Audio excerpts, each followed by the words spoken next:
So I'd love to start off by introducing you to Anu Wettasinghe, and she is the Diversity, Inclusion and Wellbeing Manager at QBE Insurance. And Anu is truly really committed to creating a workplace environment where people feel valued, where they feel that their contribution, that they feel respected, and also have that sense of belonging. So Anu, I'm really grateful for you to come along and just share with us briefly, how did menopause get to be on your agenda and what's unfolded since? Perfect. Thank you, Thea. Really good to be here today with you, Rosanna, and everyone on the call. I'm on the lands of the Camaragal people today in North Sydney, and my pronouns are she, her. It's great to see everyone's comments in the chat already. But as Thea mentioned, I'm the Diversity, Inclusion and Wellbeing Manager at QBE across the Australia Pacific region. And I'll share a bit of an overview of what we've been doing so far in terms of providing menopause support for our people, how we got here, how it fits with our broader strategies, and share some of those initiatives with you all.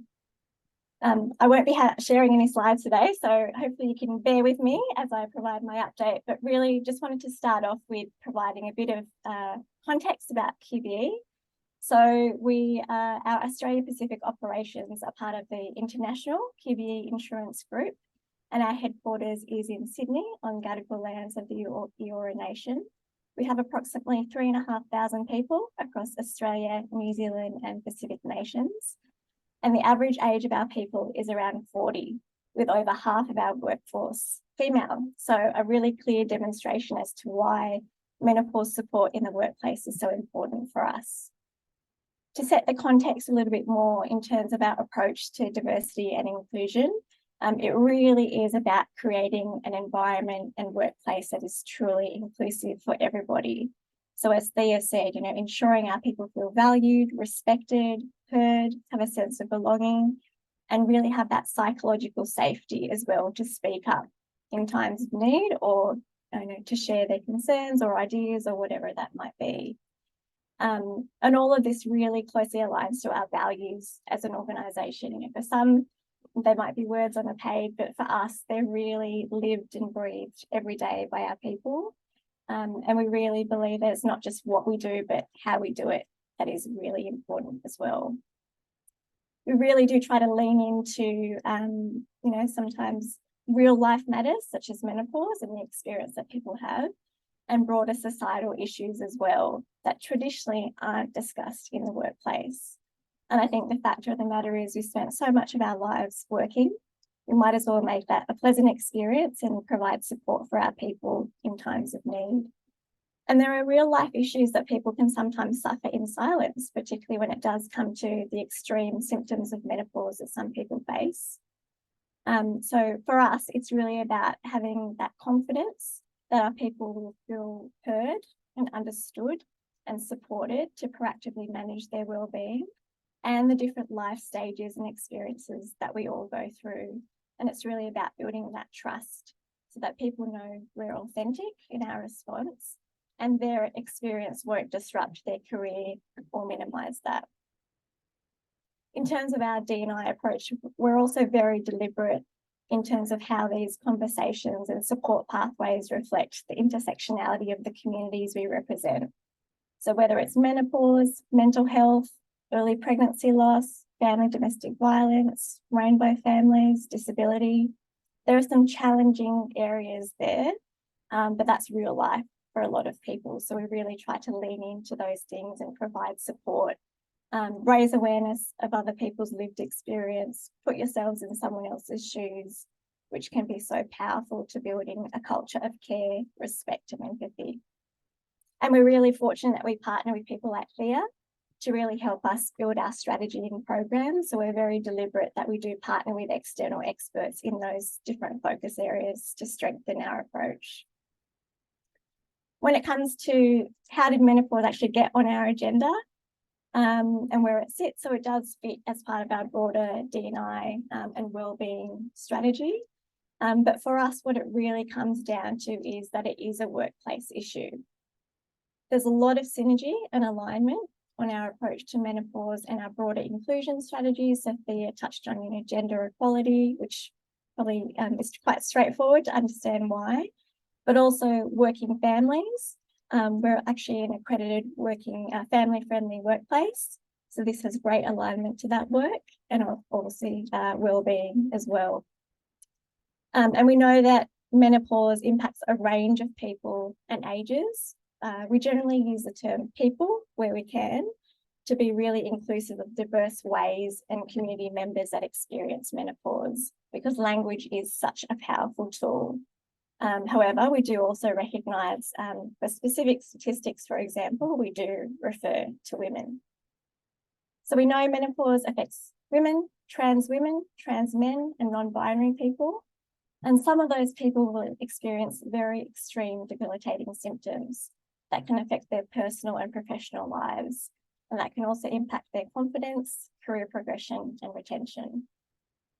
We know from a study or a paper that was released from the Australian Institute of Superannuation Trustees, from a financial wellbeing and security perspective, menopause was estimated to cost Australian women alone $17 billion a year in lost earnings and super. So being here is obviously a very positive step forward and speaks volumes to the business case as to why organisations should focus on this and why it is a workplace issue. So that's always useful if you're at the starting end and you need to build that business case. There's a lot of reports that are coming out more and more these days on those kinds of statistics. For us also, it's fundamentally normalising conversations about menopause to ensure that our people have that confidence to speak up and feel heard and supported. And similarly, people leaders within our business know where to turn to for support if they're looking to help out members of their team who might have shared their experience with them. We know that although menopause is a natural life stage, it's often a topic that's avoided or considered private, which can mean it's rarely discussed in our social circles, our families, let alone in the workplace. And because we don't usually talk about it at work, it makes it harder for people to initiate conversations about getting support on the days when it might be hard to focus on the tasks at hand, or as some people call brain fog, and a whole host of other symptoms that people experience. And that's why, unfortunately, a significant number of people impacted by menopause choose to leave the workforce altogether. So that's why we really focus on the different support pathways, both internally and externally for our people. At the same time, I think it's important to recognise that not everybody feels comfortable talking about menopause at work for a whole host of reasons. It might be cultural background, it might be their own personal circumstances, and that's okay. But for us, it's about knowing that there is support available, whatever shape and form that might be, to suit the individual. And we're really guided by the individual to, share what kind of support they might need. In terms of practically, how do we get the conversation started? One point I'd make is we were quite fortunate that our colleagues in the UK, in the QBE European operations, really kicked off the conversation a couple of years ago about menopause, and been leading the way and have really shared some of their learnings with us. But there's a lot of things we've implemented locally within the last year which have really taken off, which I'd love to spend some time and share in a bit of detail with you. So the first one, to coincide with World Menopause Day last year, we launched a whole range of fantastic resources which we largely developed ourselves. So if you're thinking about budget, time, how does this all fit in, you don't have to overcomplicate things. It can be quite easily things you work on over time within your team. There's a lot of research that's emerging out there as well to support your initiatives. So we launched a new menopause guide, which is really designed to share a bit of the 101. What is menopause? What are some of the symptoms that people might face? What are some support pathways internally that people can access, and also externally? And also, a guideline for people leaders, as I mentioned. We also launched an internal social media channel, or Yammer, some of you might have, which I think has been renamed, but really a place for people to just connect informally, share their own kind of experiences if they feel so way inclined. Also, a lot of the time we have people sharing articles, podcasts, videos they've kind of found in their own time. So it's been a really great source of connection and collaboration, as well as intranet pages too. So lots of different resources that we've made available. internally and externally. Then at the start of this year, we tried to ramp things up even more. So we launched what we call quarterly menopause cafe forums, which are informal sessions, really designed for people to come together virtually, where we focus on a different theme or topic each quarter. And again, we're very fortunate to have Thea help us lead those discussions. But we cover a range of themes, from the 101 of menopause, the importance of well-being, how to navigate your career, debunking myths and misinformation, because let's face it, there's still a lot out there, and tips for having respectful conversations at work as well. So as I said, it's a very informal space where people can feel safe to come along virtually and learn, share experiences and connect with each other. And our audience ranges from people who have their own experience or know they'll go through menopause in the future, and others who are partners, which is great to see, and also people leaders, as I mentioned, looking for that extra support. And we're also joined where relevant by external guest speakers or even internal speakers, our colleagues who are really brave to share their own story. And that's that lived experience, and also partners who come along either to speak. Like we had last week, we had our Q3 forum last week, where we actually had a male partner come along and share kind of how he's learning as he goes, but also how he's tried to support his partner through her experience of menopause, which was medically induced. And I think that's really important to involve the partner, whatever their identity or background or family dynamic looks like, so that we can continue to normalise these conversations. We also prioritise wellbeing and flexibility, because that means different things for different people. It's working out what works best for the individual.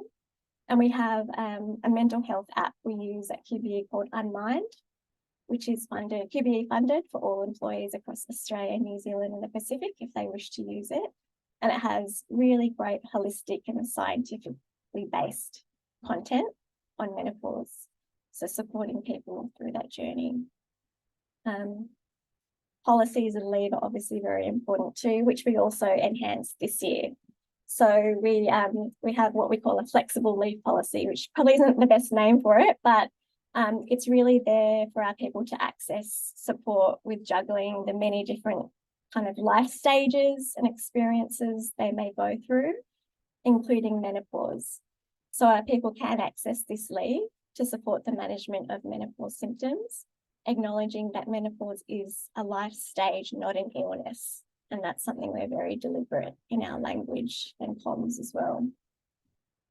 And obviously having a policy is one thing, but it's really how that policy works in conjunction with all of your different initiatives you might have in place that really brings it to life. You might be asking, have we come across any challenges along the way? Or are there any lessons learnt? To be honest, it's been probably exceeded our expectations so far. The one opportunity I would say for us is to invite or encourage more partners to come along to these forums. I think the majority of the sessions are still like women who are experiencing menopause or know that they will in the future. So I think just by conversation, word of mouth, we'll continue to spread the word and hopefully more partners will come along. But it's been truly a great way to start. And I think if it's just part of your, truly part of your culture, then you need to think about how you're going to embed this on an ongoing basis. So like any kind of major initiative, whether it's about culture change or behaviour change, it's that ongoing investment and embedding, which is really important, not just about setting and forgetting, but how do you keep this front of mind for people? And it's already making a huge difference for our people. We're getting really great feedback, even though it's relatively early days, being just under a year since we launched our work in this space. But really great feedback during the quarterly forums that I mentioned. There's so much interaction, so many comments, questions from the audience, which is really great to see. And I think just people knowing that it's okay that I can speak about this at work goes a long way. It's making a huge difference.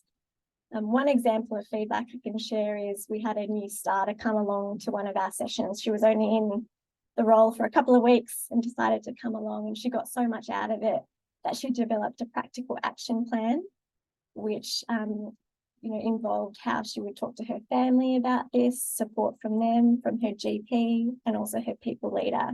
So it actually is having a lot of positive and practical impact on people's lives, not just their careers, but I think their broader lives, which is really great. And others have shared that, they thought they knew a little bit about menopause, but really these resources and these forums have really strengthened that, which is great to see.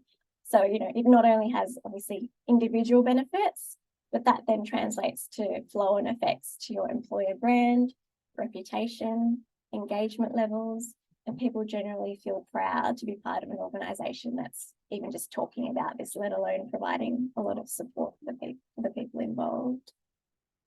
So to close off, I guess just in summary, it's just an important topic and life experience for us to talk about and really try to normalise it in the workplace. And hopefully through some of the examples I've shared today can show that it is achievable, doesn't have to be overcomplicated.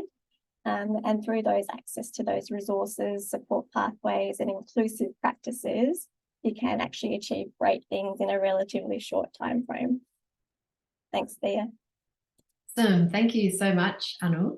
If you do have a question, just make a little note, take them at the end. I can see one there already.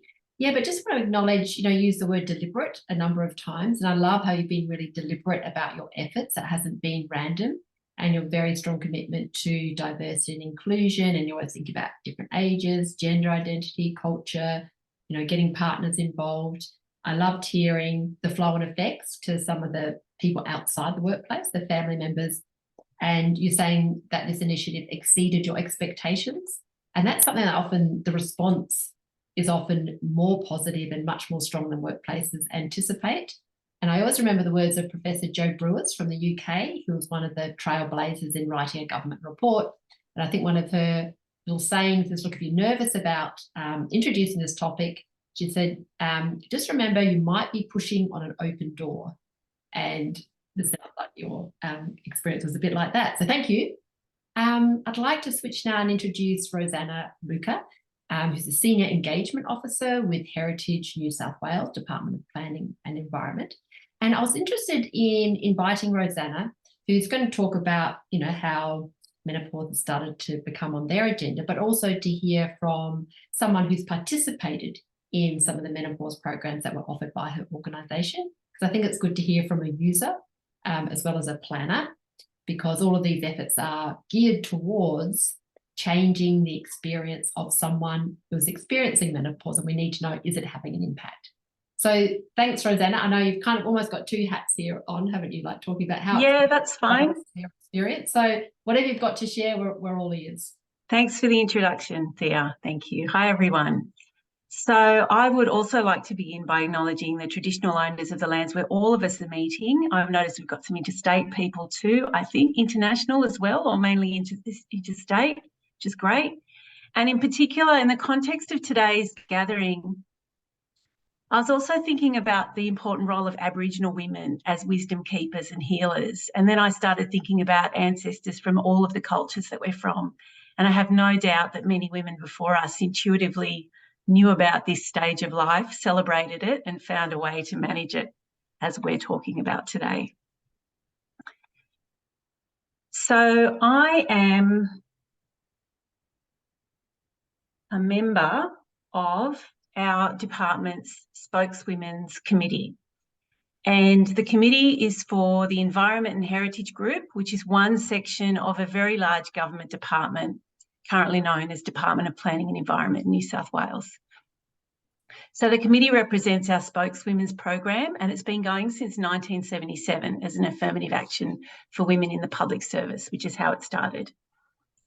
As a department, we've gone through many changes, many different governments, many iterations of what the department gets called and how it's configured, but it's really great to see that the program has continued and evolved over time. So I always like to think of our 14 committee members as standing on the shoulders of the many women who came before us. And currently we represent diversity in age, ethnicity and geographical locations of women in our department who work all across New South Wales.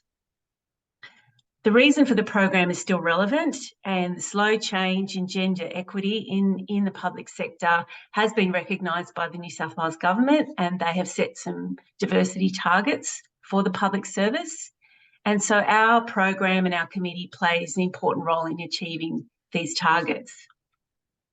We have about 4,000 staff members just in this part of the department, not the whole department. I wasn't able to get the stats of how many women, but I can tell you it is a lot. It's not a male-dominated part of the public sector. And so the role of our committee is really about enabling and empowering women who work in our group to reach their potential in the workplace. So over the years, it's included advocacy work, training and development, and supporting women in different stages of their careers. And traditionally, this focused on women who are maybe starting out in their career, or women who wanted to move into leadership roles, you know, different stages of a career. So this stage of life that we're talking about was a bit of a gap.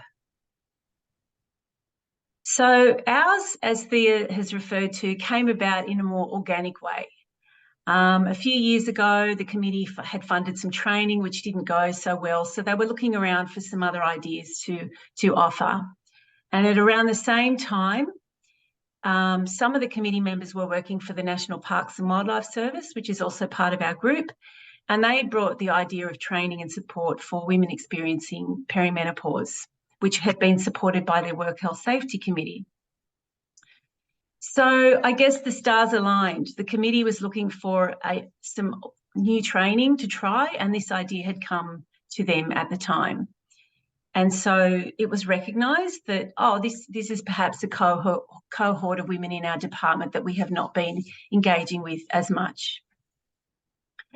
So as Anu also described, we know that for many women experiencing symptoms and signs of perimenopause, it can really get in the way of reaching our potential in the workforce, with some even leaving their jobs. We're hearing this a lot. There was it's come through Thea's program, but I also read about it separately in the news recently. And so the committee did some research. They were sold on the idea, and they found Thea's course, and a fellow staff member had also done the course self-funded and had highly recommended it. So we've run 3 versions of the program now across 2022 to this year, and the response has been very positive even just to the initial EOI. I mean, why wouldn't it be? I was so amazed to learn that my department even offered such a thing. We've not heard of any objections or challenges to running the program. The main issues for us is probably around budget. It's a different funding model in government. There's not as much money flowing around, and so that's something we'll think about over time in terms of making this, embedding this program a bit better.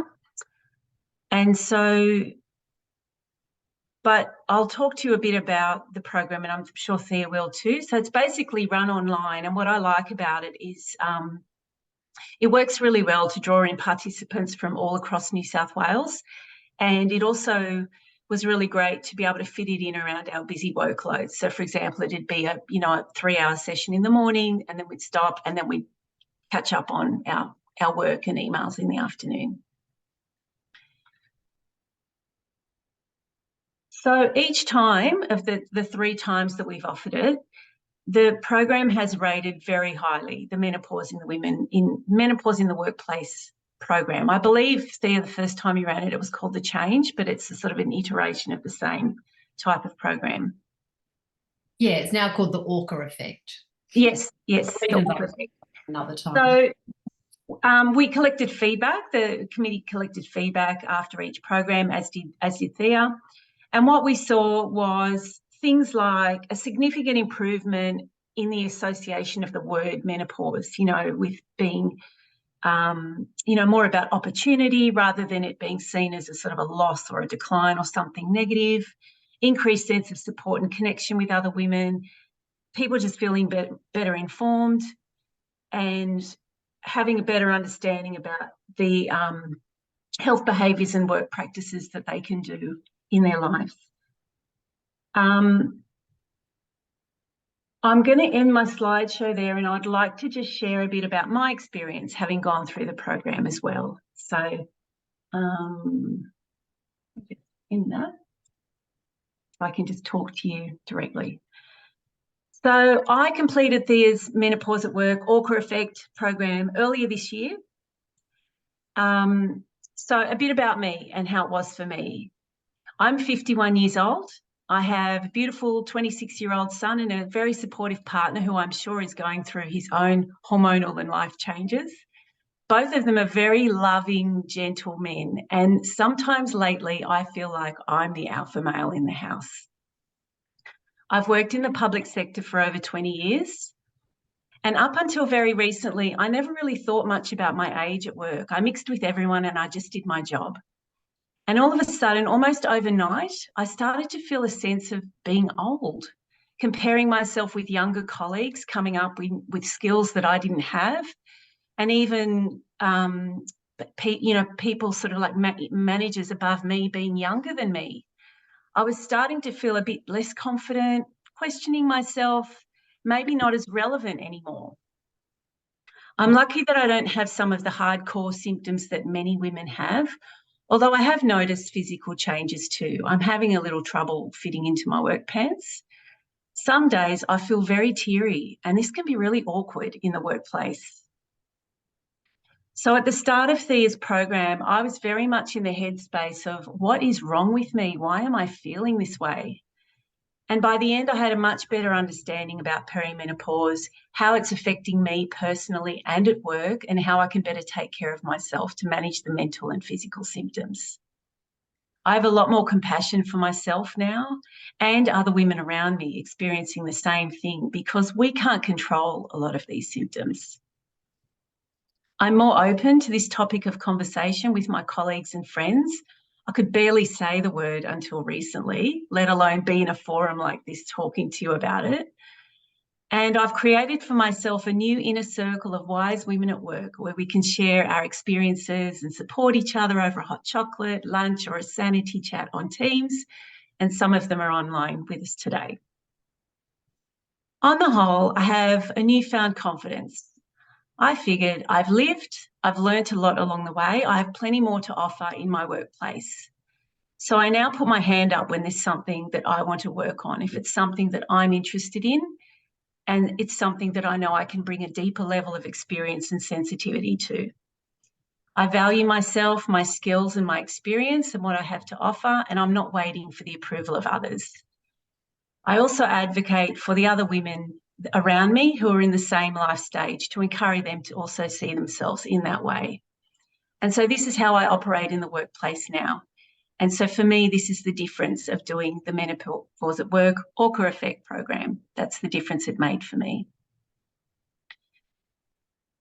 So we've seen a lot of really positive feedback from other women who've also done this program. And so I know that the first cohort who went through also set up like an internal social media channel where they felt they wanted to keep communicating and sharing experiences.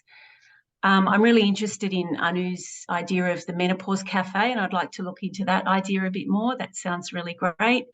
And